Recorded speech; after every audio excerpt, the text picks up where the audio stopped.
အင်ဒိုစကားတစ်လုံးမှမတတ်ပဲနဲ့အင်ဒိုစာပေအတန်းရဲ့ project ကိုအင်ဒိုတငယ်ချင်းတွေတူတူဘယ်လိုလုပ်ခဲ့ရလဲဆိုတာသိချင်ရင်တော့အဆုံးနေကြည့်ခဲ့ပေးကြပါအောင်နော်တကယ်ကကျွန်မအင်ဒိုစာပေအတန်းကိုတစ်ရက်ပဲတက်ခဲ့တယ်သူတို့ရဲ့စာပေတွေကအစင်းမြင့်ပိုင်းအောင်သင်တော့ကျွန်မအနေနဲ့ကတော့လုံးဝမလိုက်နိုင်ဘူးပေါ့နော်ဒါကြောင့်မလို့ဆရာကိုပြောပြီးတော့ကျွန်မဆက်မတက်ဘူး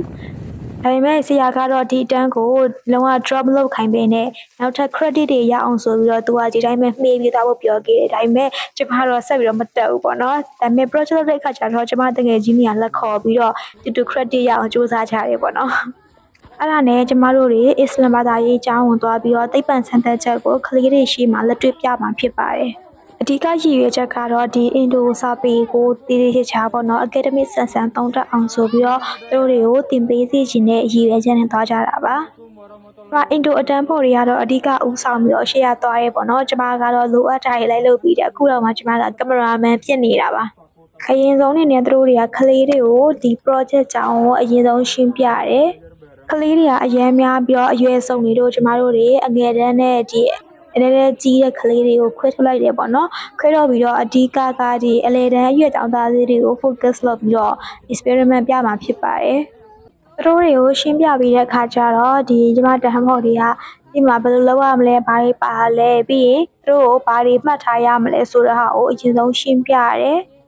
ဒီစမ်းသပ်ချက်ကအဓိကမဟုတ်ပြီမဲ့သူတို့ဒီစမ်းသပ်ချက်ကနေမူတည်ပြီးတော့မှဘယ်လို conclusion ထုတ်ရမလဲ reflection ဘယ်လိုရေးရမလဲဆိုတာကိုအဓိကပြောပြပေးတဲ့ဟာပေါ့နော်အင်ဒိုနီးရှားမှာတက္ကသိုလ်တက်တဲ့အခါကျရင်အဲ့လိုမျိုး extra curriculum activity တွေအရင်လုပ်ရတယ်ပေါ့နော်သူတို့ရဲ့ကျောင်းပြပါလုပ်ငန်းတွေကတော်တော်များတယ်ပြီးရင်ကျောင်းသားတွေကလည်းအတက်တရောပါဝင်ကြရတယ်ပေါ့နော်အခုဆိုရင်အမှန်တလောက်တာကွယ်ကျမတို့မျိုးနိုင်ငံသားတောင်မှသူတို့ကအရင်ဆွဲခေါ်ပြီးတော့ကူညီပေးရပေါ့နော်ဒီ credit ရဖို့အရေးတို့အရေးပုံစံမျိုးနဲ့တကယ်ကူညီပေးကြတယ်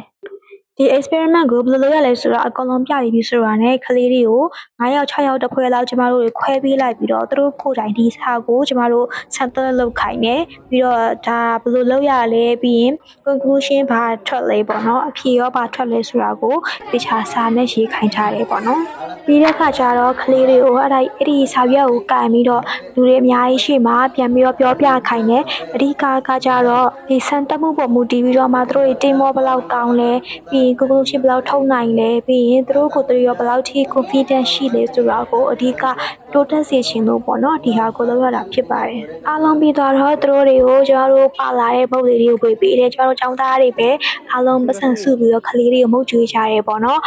ပြီးတဲ့ခါကျတော့ကျမတို့အမှတ်တရတစ်ပုံလေးရပြီးတော့ပြန်လာခဲ့ကြပါတယ်ဒီနေ့ဗီဒီယိုတော့ဒီလောက်ပါပဲချစ်ပြီးတော့ကျေးဇူးအများကြီးတင်ပါတယ်ကျမတို့အင်ဒိုနီးရှားမှာတက္ကသိုလ်တက်တဲ့အခါ